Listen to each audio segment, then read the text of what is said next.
everyone, welcome to Timtos 2023. You are with Palmary. I'm Daphne. Lovely to show you our new machine model CNC internal grinder OIG-300R-D2. This is twin spindle machine, equipped with a 30,000 RPM high frequency spindle for each. One is for outer diameter and fast grinding. Another one is for inner bore and inner radius, including chuck clamping. The maximum workpiece length is up to 300 mm.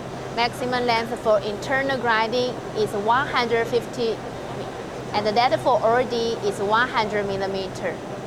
This machine, OIG-300R-D2, cross-server slide design of wheel axis and table axis, makes this machine be compact. The twin spindles are driven by hydraulic, which is able to work separately. Workhead is digitally controlled.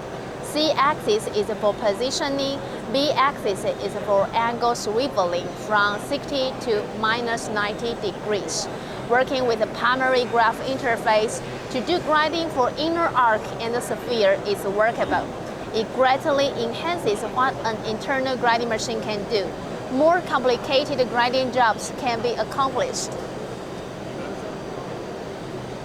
Let's check it out. We will be here every day with the latest Palmary info just for you. So stay tuned and be sure to join us again tomorrow for more updates. See you then.